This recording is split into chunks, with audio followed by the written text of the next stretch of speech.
ಅಭಿಮಾನಿಗಳೇ, ಜಾತವಾರ ಹೊಸಳ್ಳಿ ಗ್ರಾಮಸ್ಥರೇ, ಸುತ್ತಮುತ್ತಲಿನ ಗ್ರಾಮಸ್ಥರೇ, ಮತ್ತೆ ಇಲ್ಲಿ ಬಂದಿರತಕ್ಕಂತಹ ಎಲ್ಲ ಕ್ರೀಡಾಪಟುಗಳೇ, ಇದು ನಾನು ಸುಮಾರು ಸಲ ಈ ಲೆಕ್ಕ ಇಡಕ್ಕಾಗದಿರೋಷ್ಟು ಈ ಊರಿಗೆ ಬಂದ್ಬಿಡ್ತಾ ಇದ್ದೀನಿ. ಕ್ರಿಕೆಟ್ ತವರೂರು ಆಗ್ಬಿಟ್ಟಿದೆ ಜಾತವಾರ ಹೊಸಳ್ಳಿ, ನಂಗೆ ಗೊತ್ತಾಗ್ತಾ ಇಲ್ಲ.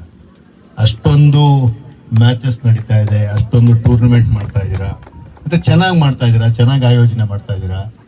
ಖುಷಿ ಆಗುತ್ತೆ. ಇದೇ ರೀತಿನೇ ಮುಂದಕ್ಕೆ ಹೋಗಿ ಆಟ ಆಡಿ ಖುಷಿಯಾಗಿರಿ. ಯಾವಾಗಲೂ ಅದನ್ನೇ ನಾನು ಹೇಳೋದು. ಮತ್ತೆ ಇದು ಮಾತಾಡೋ ಅಂಥ ಸಂದರ್ಭ ಅದೆಲ್ಲ, ಆಟ ಆಡೋ ಅಂಥ ಸಂದರ್ಭ. ಆದರೆ ವಿಶೇಷವಾಗಿ ನಾನು ನನ್ನ ಸ್ನೇಹಿತ ಸಹೋದರ ಸಮಾನನಾದ ಪ್ರವೀಣ್ ಅವರ ಜ್ಞಾಪಕಾರ್ಥವಾಗಿ ನಡೀತಾ ಇರುವಂತಹ ಟೂರ್ನಮೆಂಟ್ ಇದು. ನಾನು ರಘುನ್ ಮಾತಾಡ್ತಾ ಇದ್ದೆ, ಸುಮಾರು ಒಂದು 32-33 ತಂಡಗಳು ಭಾಗವಹಿಸಿದ್ದು ಅಂತ ಹೇಳಿದ್ರು. ಅವರಿಗೆ ನಿಜವಾಗ್ಲೂ ಗೌರವ ತರುವಂತಹ ಕೆಲಸ ಪ್ರವೀಣ್ ಅವರಿಗೆ. ಯುವಕ ಪ್ರವೀಣ್ ಒಂದು ಆಕಸ್ಮಿಕ ಘಟನೆಯಲ್ಲಿ ಸಾವನ್ನಪ್ಪಿದ್ರು. ಅವರ ಆತ್ಮಕ್ಕೆ ಶಾಂತಿ ಸಿಗಲಿ, ಅವರ ಕುಟುಂಬ ವರ್ಗದವರಿಗೆ ಆ ಯುವಕನ ಅಗಲಿಕೆಯನ್ನ ತಡೆದುಕೊಳ್ಳುವಂತಹ ಶಕ್ತಿ ಆ ದೇವರು ಕೊಡ್ಲಿ ಅಂತ ಹೇಳ್ತಾ, ನೀವೆಲ್ಲರೂ ಚೆನ್ನಾಗಿ ಕ್ರಿಕೆಟ್ ಆಡಿ ಎಂಜಾಯ್ ಮಾಡಿ. ಅದೇ ರೀತಿ ನಾನು ಯಾವಾಗಲೂ ಹೇಳೋದು, ನೀವು ಬದುಕು ಕಟ್ಕೊಳ್ಳಿ. ಕ್ರಿಕೆಟ್ ಸಾಯಂಕಾಲದ ಹೊತ್ತು ಮಾತ್ರ ಆಡಬೇಕಷ್ಟೇ. ಶನಿವಾರ ಭಾನುವಾರ ಬಂದಾಗ ಆರಾಮಾಗಿ ಆಡಿ.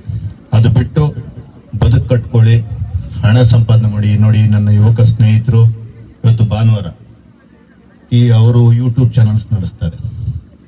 ಅವ್ರು ಬಂದಿದ್ದಾರೆ, ಅವ್ರು ಕವರ್ ಮಾಡಕ್ ಬಂದಿದ್ದಾರೆ.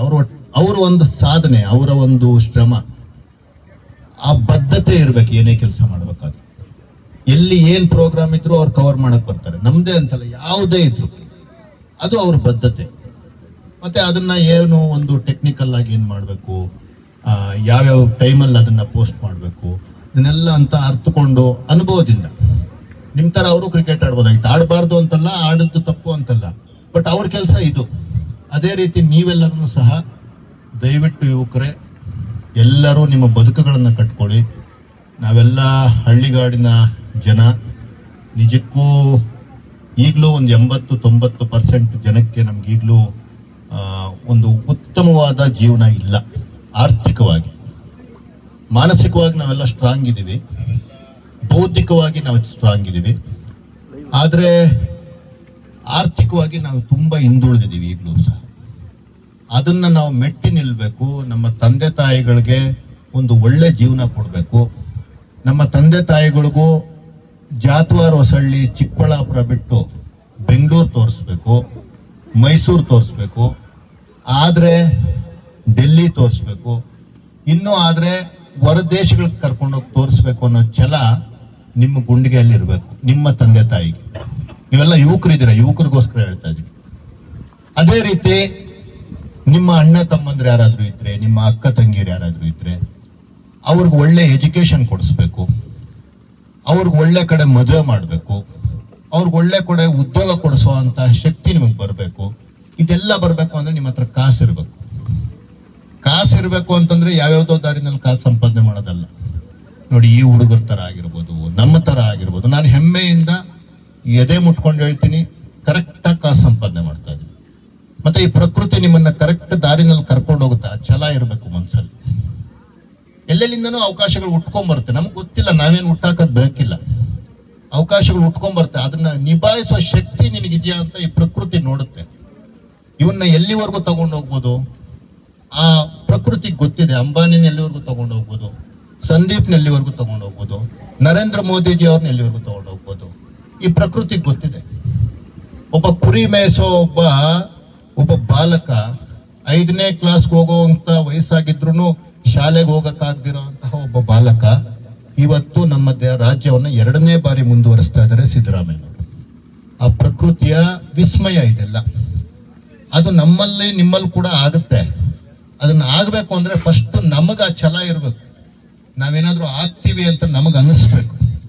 ಆವಾಗ ಮಾತ್ರ ಈ ಪ್ರಕೃತಿ ನಿಮ್ಮನ್ನ ತಗೊಳುತ್ತೆ. ಆಟೋಮೆಟಿಕ್ ಆಗಿ ಲಕ್ ಹೊಡೆದಂಗ, ಲಾಟ್ರಿ ಹೊಡೆದಂಗ ಅವೆಲ್ಲ ಜಾಸ್ತಿ ದಿವಸ ಇರಲ್ಲ. ಲಾಟ್ರಿ ಹೊಡೆದ್ರೆ ನಿಭಾಯಿಸಕ್ಕೂ ಆಗಲ್ಲ ನಮ್ಮ ಕೈಯಲ್ಲಿ. ನಿಮ್ಗೆ ಒಳಗಡೆಯಿಂದ ಶಕ್ತಿ ಬಂದ್ರೆ ಮಾತ್ರನೇ ಈ ಪ್ರಕೃತಿ ನಿಮ್ಮನ್ನು ಮುಂದಕ್ಕೆ ಕರ್ಕೊಂತ ಹೋಗುತ್ತೆ.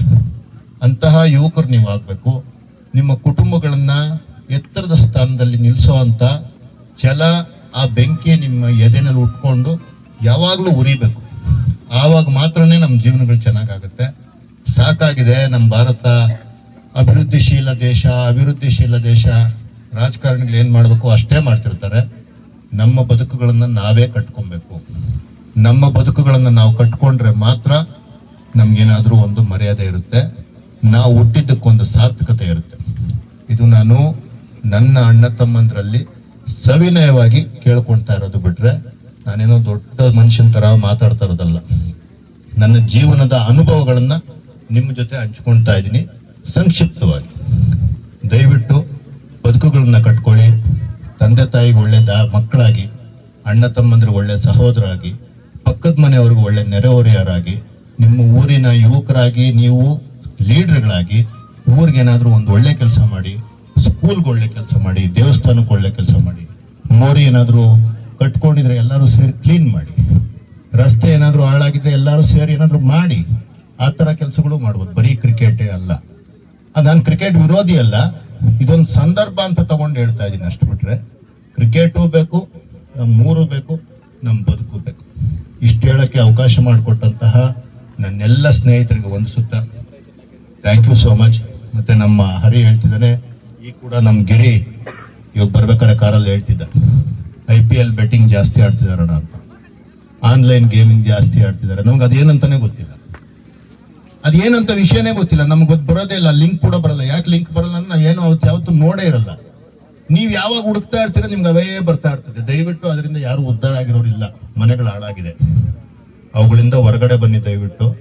ಅಂತವೆಲ್ಲ ಯಾರಿಗೂ ಬೇಡಪ್ಪ, ಹಾಳಾಗಿ ಹೋಗ್ತೀರಾ, ಕುಟುಂಬಗಳು ಹಾಳಾಗ್ತದೆ. ಕೊನೆಗೆ ಎಷ್ಟೋ ಜನ ಆತ್ಮಹತ್ಯೆ ಮಾಡ್ಕೊಂಡಿದ್ದಾರೆ. ಅಸಹ್ಯ. ದೇವ್ರು ಕೊಟ್ಟಿರುವಂತಹ ಆತ್ಮನ ನಾವು ಸಾಯಿಸ್ಕೊಂಬಾರ್ದು, ಒಳ್ಳೆ ದಾರಿನಲ್ಲಿ ಹೋಗೋಣ, ಗಂಜಿ ಕುಡಿದ್ರು ಪರವಾಗಿಲ್ಲ, ಸ್ವಾಭಿಮಾನವಾಗಿ ಬದುಕೋಣ. ಇಷ್ಟು ಹೇಳ್ತಾ ನಿಮ್ಗೆಲ್ಲರಿಗೂ ಒಳ್ಳೇದಾಗ್ಲಿ. ನಾಳೆ ಕೂಡ ಇದೆ ಅನ್ಸುತ್ತಲ್ಲ ಟೂರ್ನಮೆಂಟ್, ಎಲ್ಲ ಚೆನ್ನಾಗಿ ಆಡಿ. ಸ್ವಲ್ಪ ಸಣ್ಣ ಪುಟ್ಟ ಹೆಚ್ಚು ಕಡಿಮೆ ಆದ್ರೂ ರಘು ಒಂದೊಂದ್ಸಲ ಮೋಸ ಮಾಡ್ತಾನೆ, ತಲೆ ಕೆಡ್ಸ್ಕೊಳಕ್ ಹೋಗ್ಬೇಡಿ. ಮುಂದಕ್ಕೆ ಹೋಗಿ ಯಾರೋ ಒಬ್ರು ಗೆದ್ಕೊಳ್ಳಿ, ಆದ್ರೆ ತಲೆ ಕೆಡ್ಸ್ಕೊಂಡಿರ ಎಂಜಾಯ್ ಮಾಡಿ. Thank you so much.